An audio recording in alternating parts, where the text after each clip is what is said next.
Ladies and gentlemen, good evening. I'm standing here because the fire is here. Is that okay?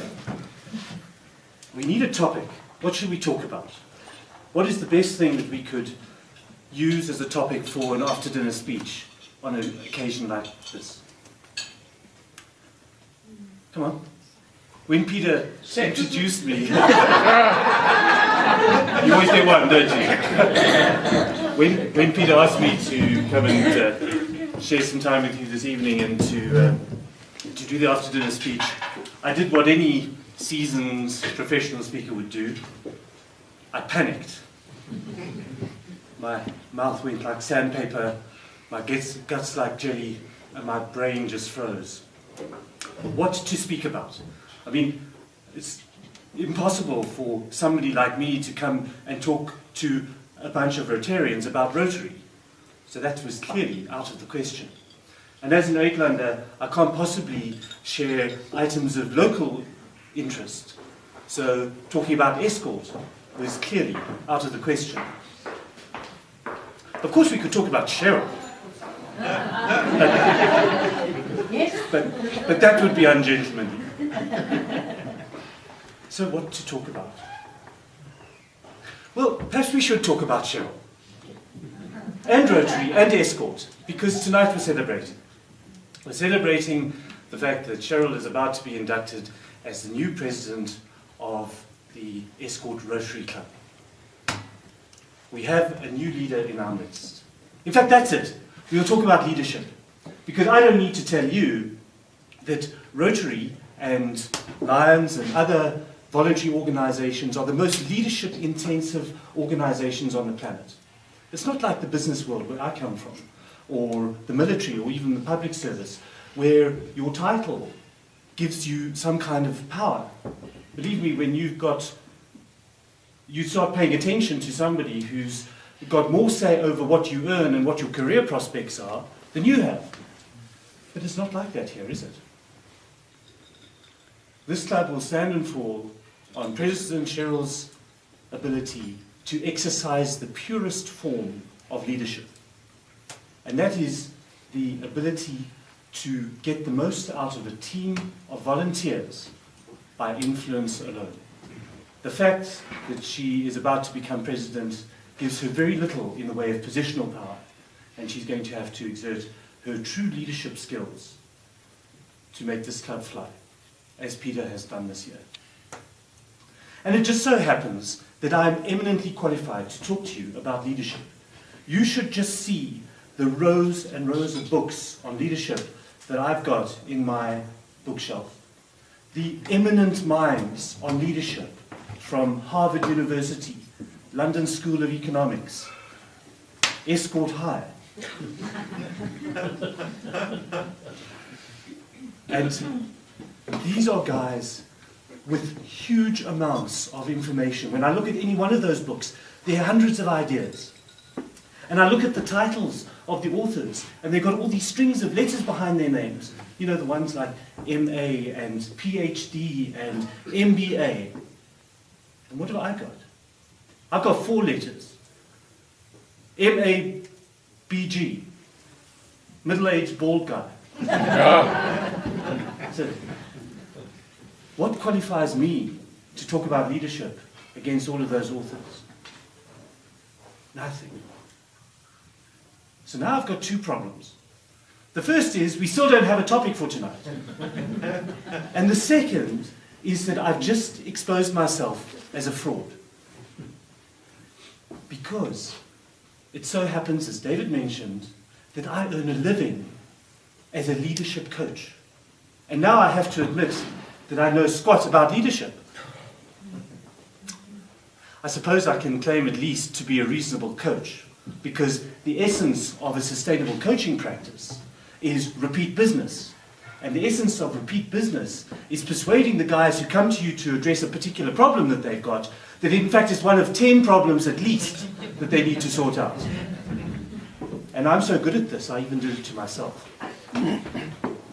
So I'm feeling a bit miserable about this, and I decide to go and look for some comfort from my wife and a stiff drink.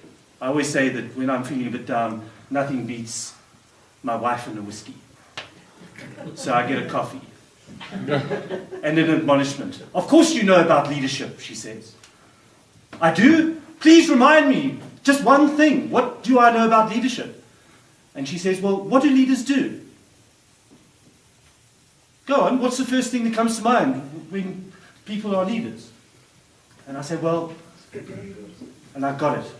A little flash of inspiration. I said, leaders move people from where they are to where they want to be. From here to there. Oh, she said, very interesting. How do they do that? What are the fundamentals?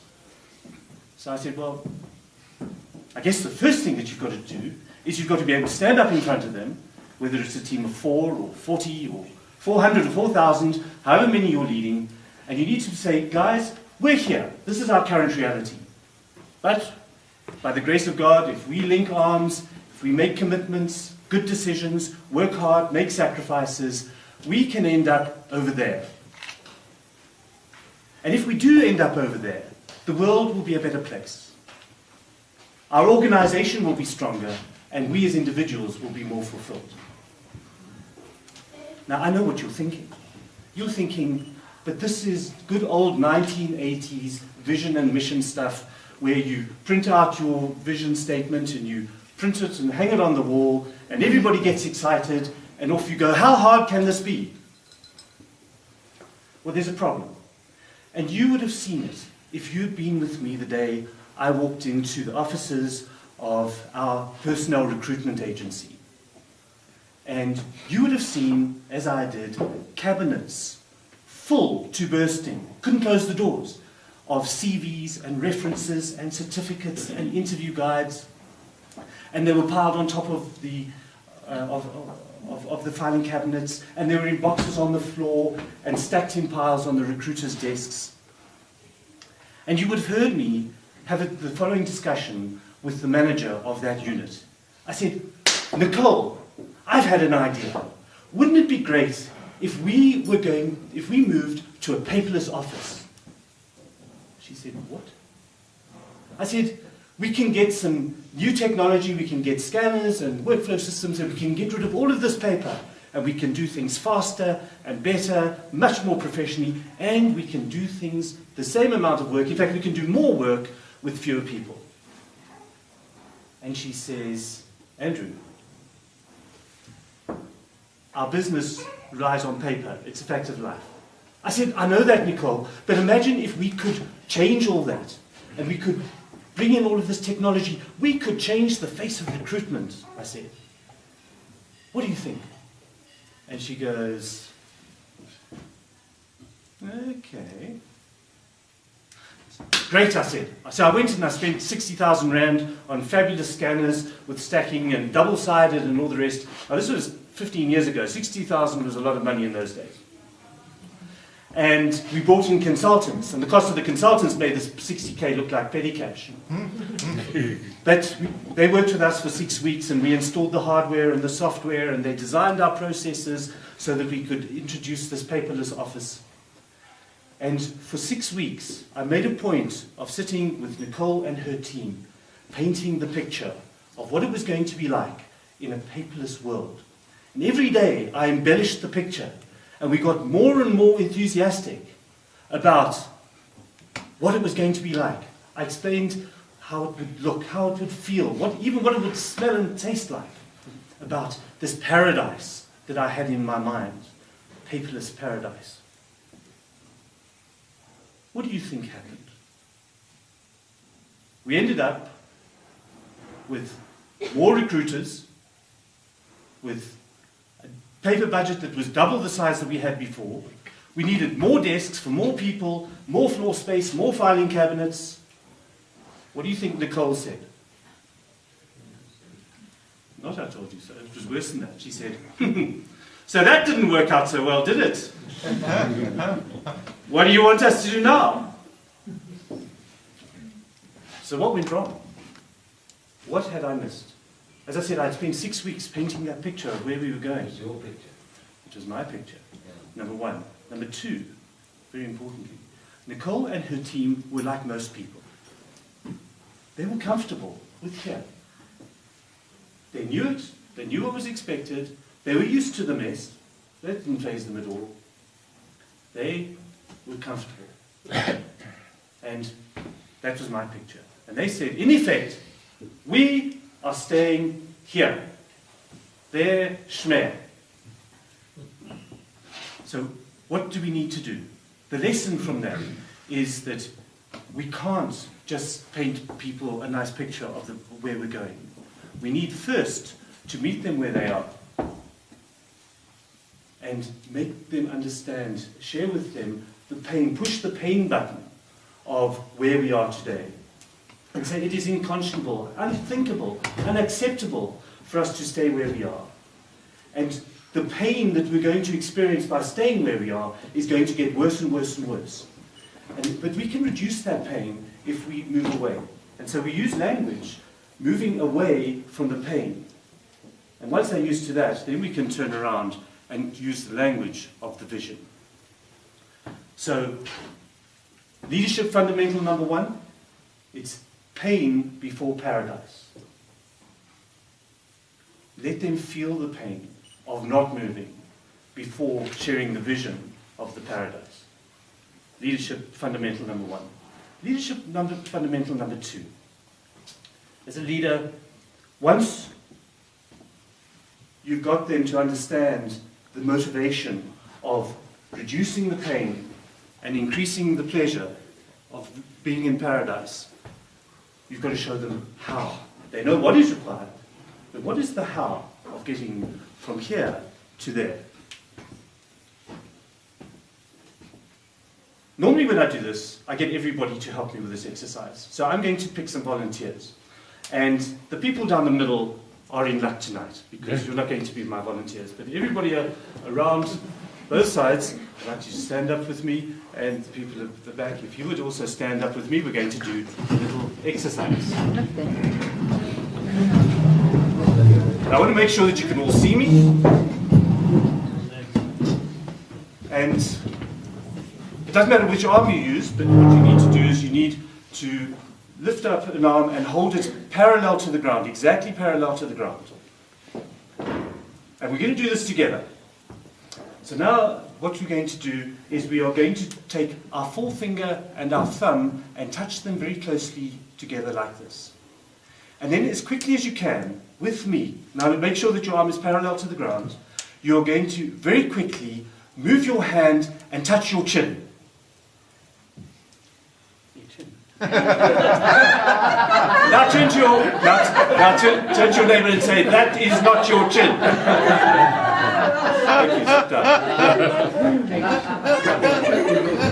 I saw one or two people who went like this when they realised what had happened. And as for Tracy, she ended up there. I wonder what that was about.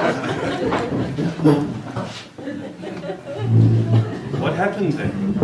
Do you know where your chin is? Did you hear me say chin?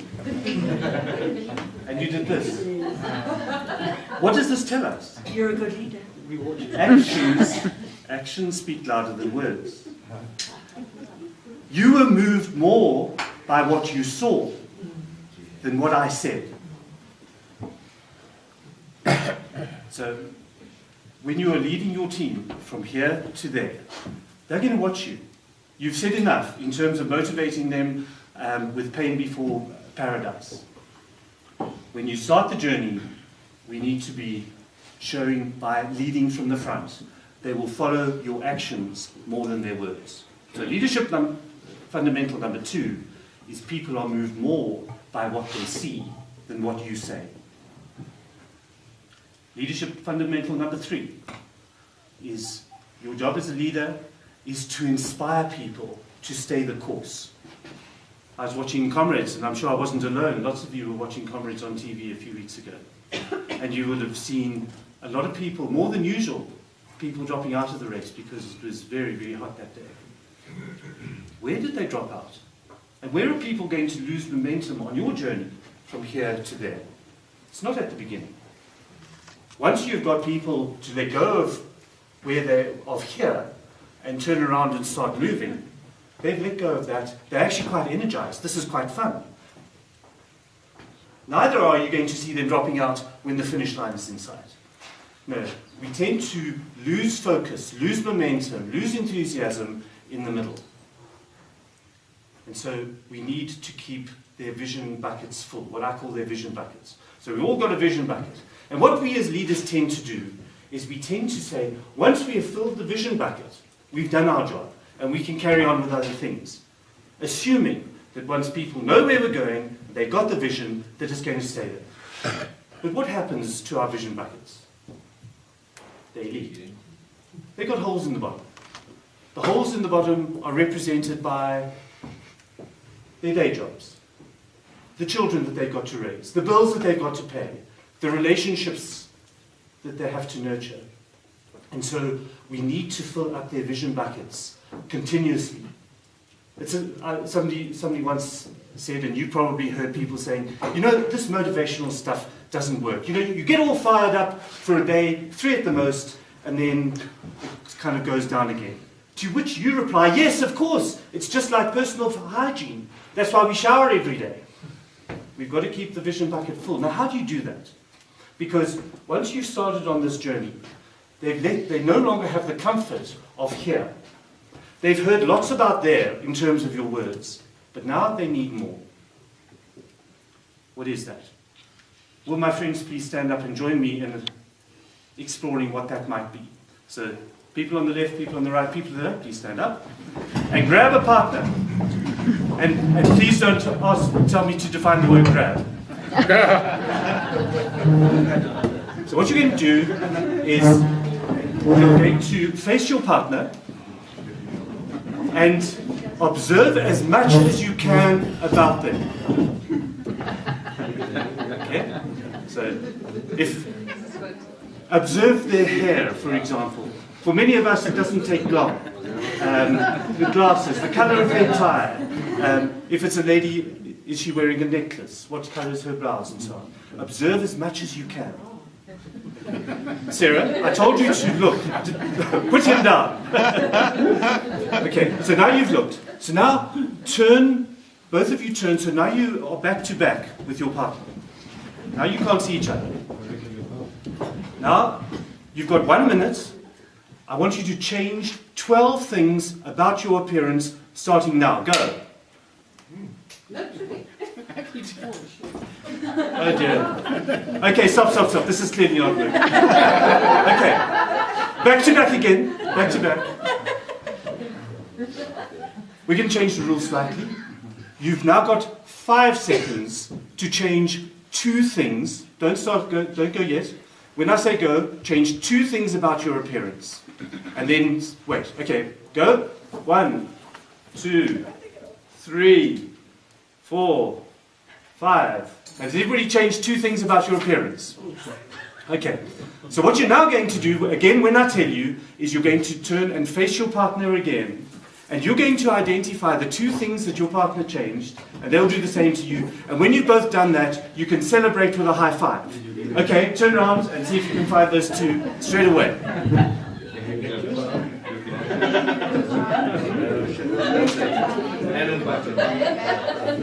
High fives when you've done it.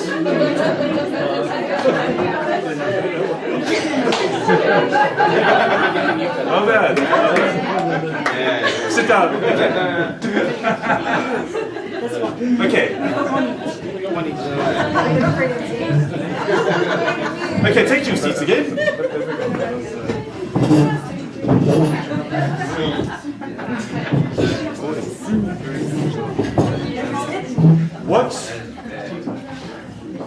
What did we just do? When I asked you to change 12 things about your appearance, that was really hard. Most of you you were out of the blocks immediately, taking your tie off or removing your earrings or whatever it was, taking your jacket, but it was actually quite hard. I mean, Cheryl said she doesn't even have 12 things on. Didn't know it was that kind of a party.